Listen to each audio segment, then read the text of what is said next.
So we've been looking all through February at Black History Month, also at the words of Jesus in the Gospel of Matthew that make up the Sermon on the Mount.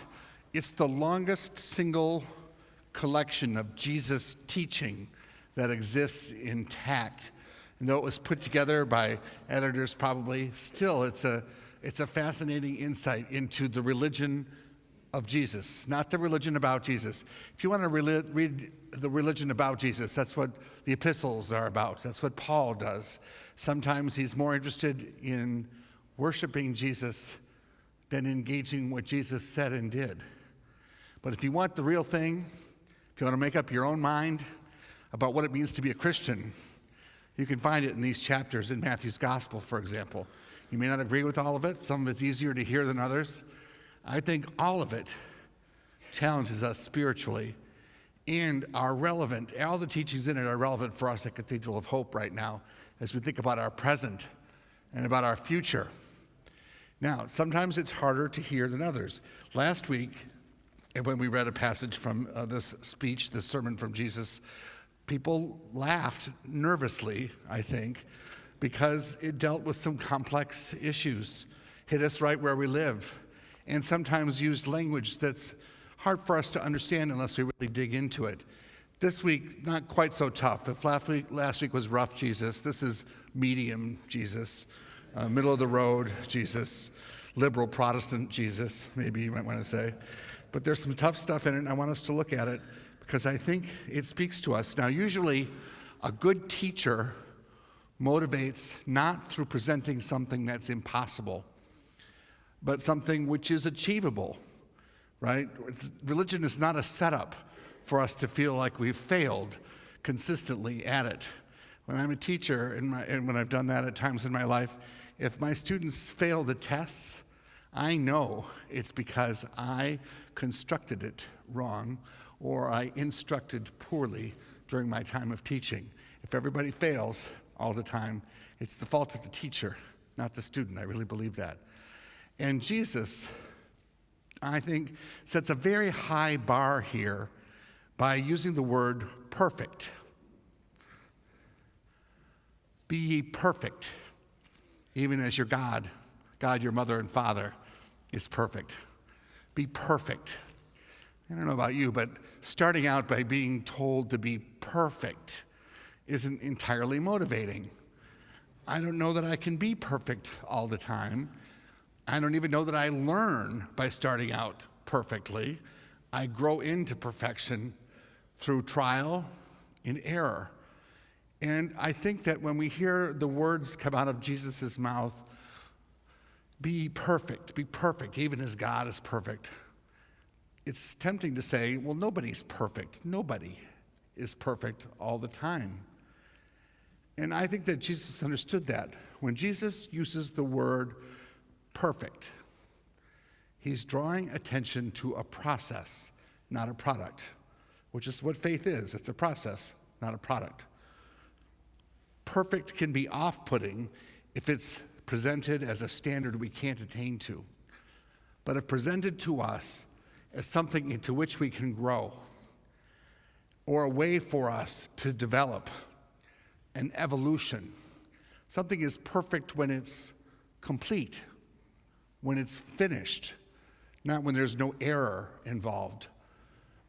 Perfect can mean a state of complete restoration, a state that is not hopelessly utopian, but which presses us to our best potential.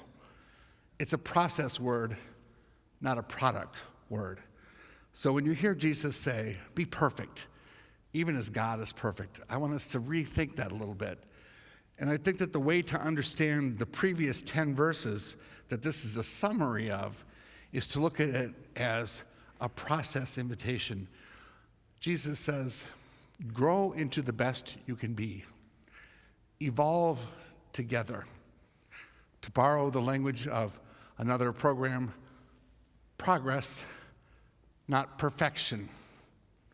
It's not the result, but what you do along the way that makes the difference. So he's already seeing it that way, and he's inviting us to see us and our lives in that way too. It's not meant to diminish our capacity to succeed. Be in the state of commitment to growth, even as God is. And what you achieve cannot be limited. Jesus engages some very difficult sayings in this passage leading up to be perfect, even as God is perfect. He says, you've heard it was said, and he uses this rhetorical technique. I mentioned this last week. Jesus, if he had, when he was a student at Galilee High School, was a member of the debate team. We know this because he uses these rhetorical devices that are familiar to people who use language to persuade. He says, you have heard it said in the past, do it this way, but I say to you, we're going to try something different. So he starts out by saying, you have heard it was said, an eye for an eye and a tooth for a tooth, but I say to you, do not resist an evildoer. If someone strikes you on the face, present the other cheek as well. If someone wants to sue you, take your coat and give them your cloak as well. And if they want you to go in service 1 mile, go also the 2nd mile. Jesus uses high standard language and invites us to look around us in the world or in ourselves and see where there is potential for growth or change, and encourages us not to resort to old and oppressive methods of absenting ourselves from the process of transformation, but rather to become part of the solution. You've heard it said, an eye for an eye, a tooth for a tooth, but I say to you, there is another way to address violence. I'm so proud to know Lynn Walters and Jeff Hood and Wes Magruder. Lynn is sitting here in the 2nd, 3rd pew. And this week, whether you agree with her stance on abolishing the death penalty or not, and I do believe that in this case, Jesus would agree with you, Lynn. That's not always true, but in this case, you got the big guy on your side. He says it. Don't use the old ways to address violence. Find a new way. Lynn walked from Dallas to Fort Worth in a public vigil to take a stand against the death penalty this week. And here's what I appreciate about you, Lynn. Sometimes I agree with your politics, sometimes not. I appreciate your integrity and your willingness to make your body a prayer. People this week throughout the Metroplex, because of the coverage of this pilgrimage, thought twice, or maybe for a 3rd or 4th time, about whether an eye for an eye, a tooth for a tooth is the best we can do when addressing violence in society. Thank you, Lynn, for that.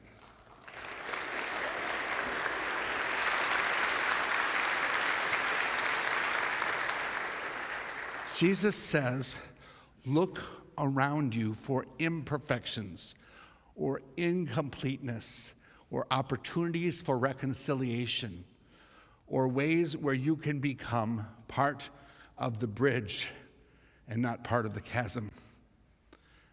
Look around for incomplete evolution in human behavior or in society or even in church. And be perfect, meaning be part of changing it, of bringing wholeness to it, of bringing a new and better way of problem solving to conflict to it. Bring and be part of a new way of addressing inequities.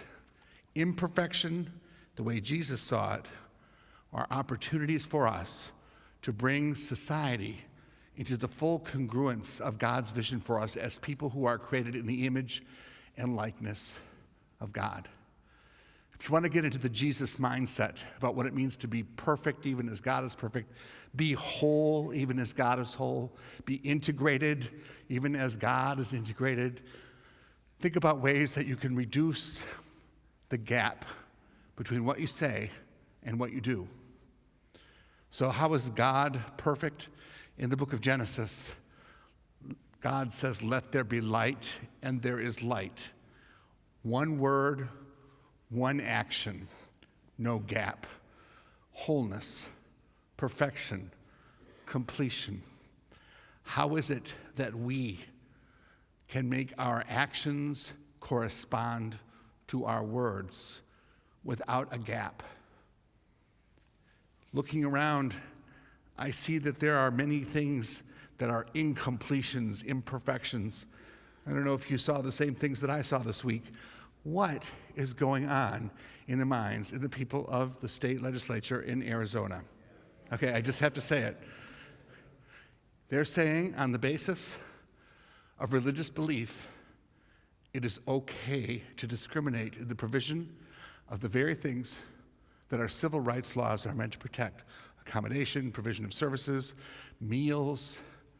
So if you don't like gay people on the basis of your religion, you may deny them services in accommodations or services. Now, this law passed the legislature in Arizona. What are they thinking? But I don't know if the governor will sign it into law or not.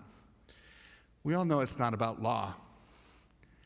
It's a reaction to the assertion of the full humanity of gay, lesbian, bisexual, transgender people that we see sweeping through this country right now.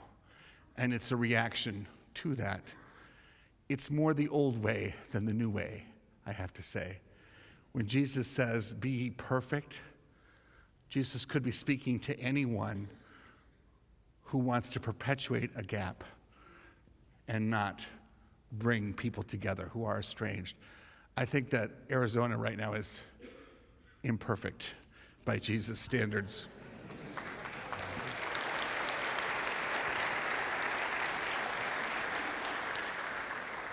It means room for growth. You can do better than that. This week, I went to the African American Museum on Saturday at the State Fairground with a group of people here from church. And we saw a display about gay, black Dallas that I loved. I'll say more about that in a moment. But the hardest thing about going to the museum on Saturday with this group from our church was we were there with Elijah and Camden, who are two young members of our church, two young African-American men in grade school. Their parents, Natalia and Kendra, come here. And there was an exhibit downstairs in the museum on lynching in Texas. You know, we all know what lynching is, but Camden and Elijah did not know what lynching is. And our docent, Alpha Thomas, said to them, "I want you boys to come see this exhibit," and with their parents' permission. But it's very hard to see. You will see how African American males can be treated. And I went through that exhibit. Violent images from Texas in the 20th century of lynching. And I thought, how do you explain to Camden and Elijah what they're seeing? And how do you assure them it won't happen again? Are they safe in Dallas in the 21st century as two young African American boys? And watching Kendra go with them exhibit by exhibit, reading the text to them and explaining it to them, I thought, oh my God, I'm not a parent. I worship every parent in the room who's ever had to do something out of love that difficult. And I bring this to our attention because when Jesus says to us, "Be ye perfect, even as God is perfect," I believe as surely as God spoke on Mount Sinai, Jesus is speaking to Cathedral of Hope to say, can you make sure that these two young men of your congregation will grow up and live in safety?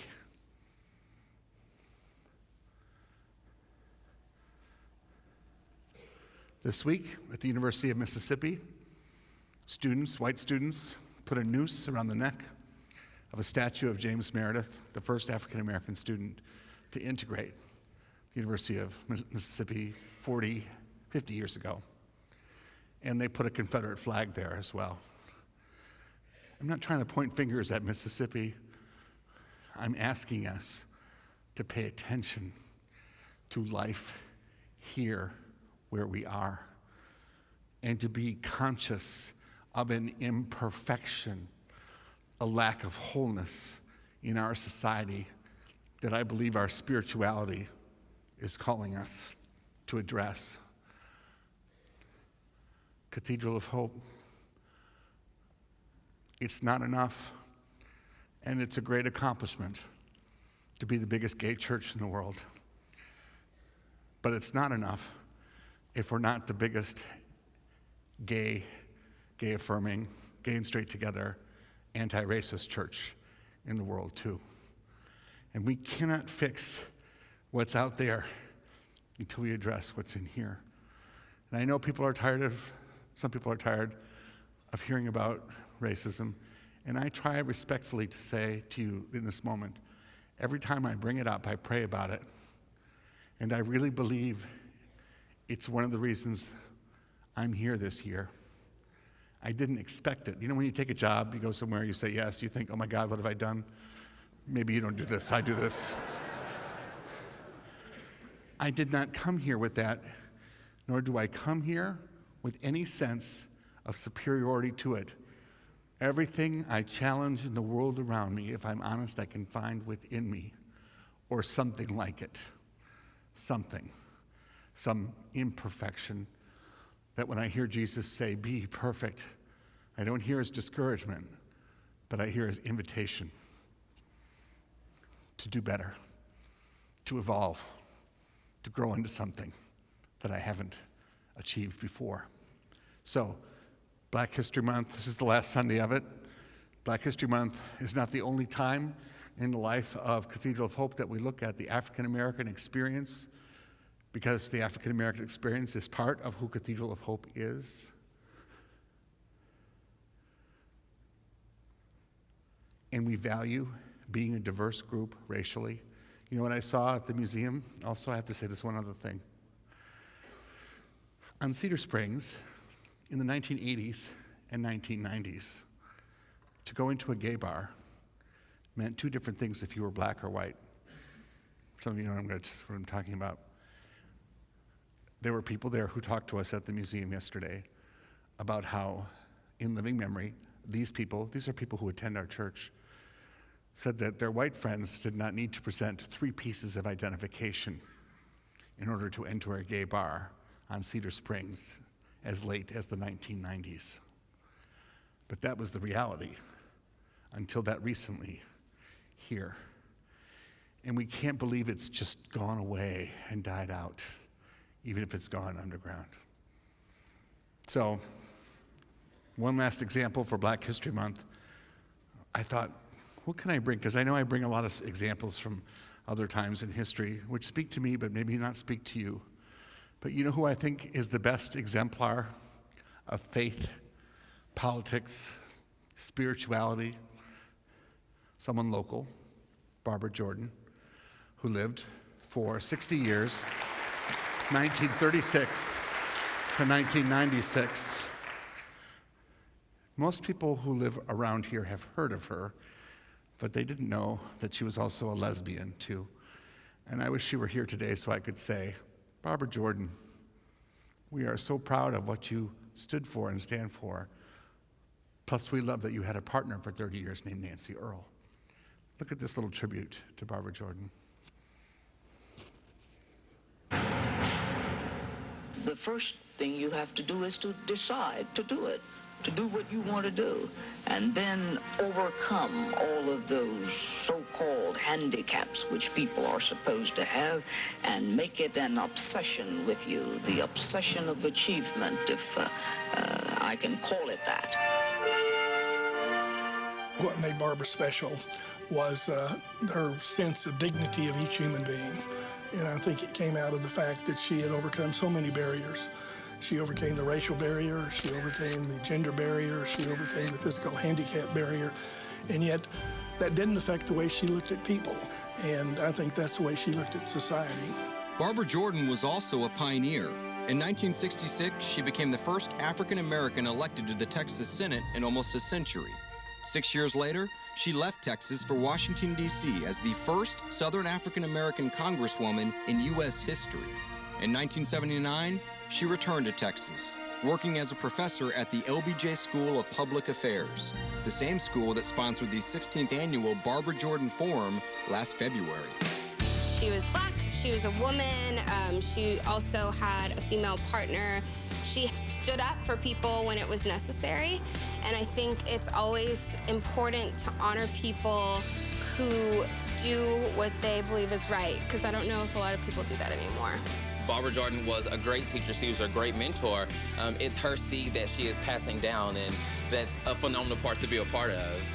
If you go to her gravesite out at the State Cemetery, on the back side of that monument, there's only one word, and that word is teacher. What she wanted to be remembered as, with all the things she did, was a teacher, and she wanted those values that she believed in to show up in her students, and that's why the Barbara Jordan Forum is so important. Barbara Jordan was the child of Baptist preachers, church-going Baptist her whole life long. And she was very interested in people being whole people. Same word that Jesus used for perfect, whole. This is what she said at a prayer breakfast that the newly elected Ronald Reagan was at also. Jordan then described the whole person as one who has managed to merge her inner and outer beings. That person who is whole has a non-negotiable set of principles. If we are whole people, then there are some very old words which will be used to define us. Words like truth, virtue, honesty. Our political and policy decisions will reflect them and be released once we are old. Our political and policy decisions can be released for ethical analysis and hold up wonderfully with a good conscience, our only sure reward, with history the final judge of our deeds. She said that when we bring into congruence the inner and the outer self,